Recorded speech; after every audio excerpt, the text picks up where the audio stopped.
Wow. Say her name, Breonna Taylor. You know what amazes me when I think about the criminal justice system? People like to think that justice is colorblind. I actually choose to think the very opposite. Justice is not colorblind. There are two systems of justice. There, unfortunately, is justice for whites, and there's justice for non-whites. And in this case, I'm thinking about Breonna Taylor. Most of you may have heard by now of a case where this young lady who was murdered in her own home when the police officers entered her house. And what we find in discrepancy is whether there was a no-knock warrant or really they had a valid search warrant.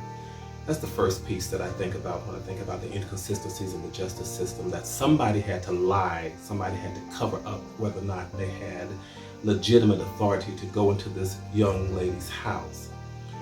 Then I think about the fact that they launched an investigation into her life simply because of who she was connected to. She was connected to somebody who had been suspected of drugs. And here we find another discrepancy. The Inspector General, whether the Inspector General was told to investigate all of her mail, or whether they investigated just the packages that were sent to her house. As that turned out, after whatever kind of investigation they launched, they never found any drugs in any of the mail that was delivered to her house. So then I think about what actually happened when these police officers went into her home and they burst into her home and opened fire. And she was hit at least 5 times by a bullet, and we suspect maybe one additional time because they found some sort of projectile, I think it was in her foot. So she was hit by something at least 6 times. If this is not the Emmett Till case all over again, a young black person murdered and the police officers are acquitted. When I think about that, I really think about my nieces. I have 25 nieces and nephews. I have goddaughter, grand-goddaughters, and some of them are the age of Breonna Taylor. And I wonder how I would feel if they were murdered and then the Attorney General didn't have the decency, didn't have the courtesy, didn't have the gall to even call her name while the verdict was being read. What amazes me is that he didn't call her name then, but at a press conference a few days afterwards, he called her name. But as he called her name, he also talked about his conversation with the mayor and with the governor of the state in reference to the rioting that was taking place. And he said to the mayor and the governor, whatever you have to do, by all means necessary, you do what you have to do to restore justice. I thought, how hypocritical, how ironic it is that you would say to a mayor and to a governor, by all means necessary, do what you find has to be done to maintain justice. Well, Attorney General, I think you are probably the one who failed society, you failed the system, because you had the opportunity to do something that would have brought about justice, yet you didn't do it. Then you had the gall to say in a press conference that mob justice is not justice at all. How many times have our people, black people, people of color, black and brown people, been killed by mobs? How many times have our homes been disrupted by mobs?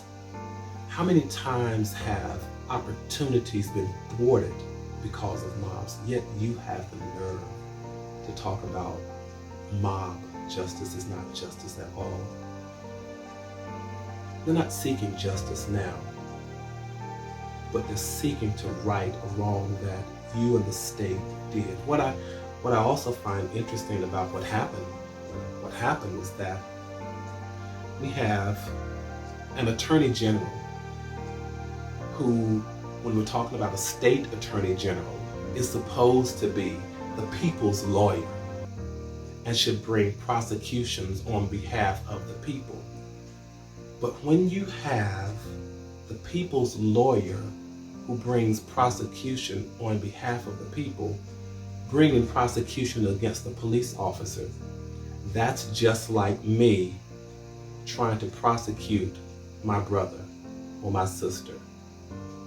It naturally means there's some kind of bias.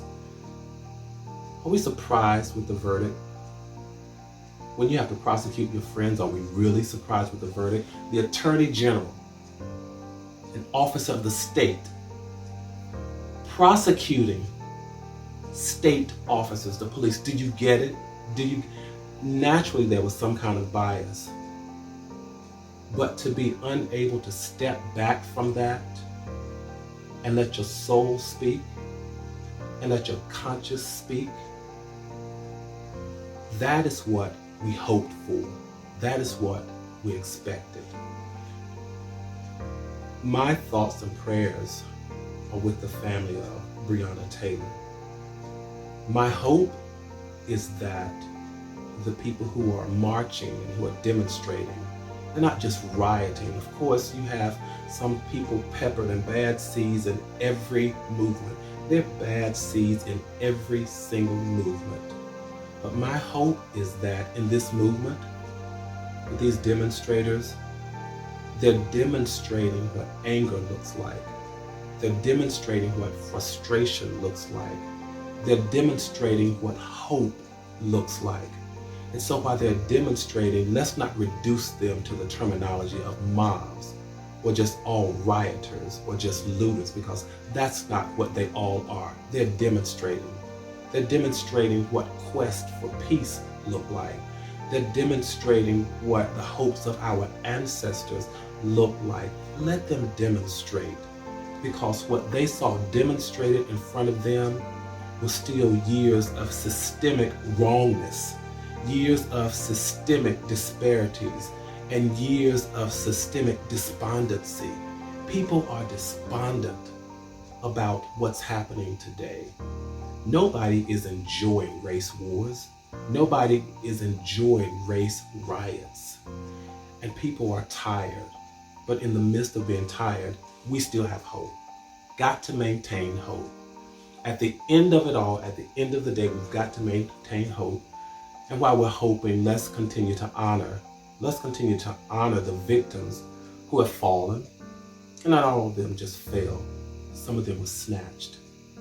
Some of them were taken away violently and viciously, like Breonna Taylor, 26-year-old young lady, full of hope, full of life.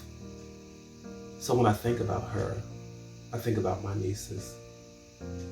And unlike the Attorney General, I don't find it so hard to call her name. So this one is in honor of a 26-year-old young lady snatched way too early, Breonna Taylor.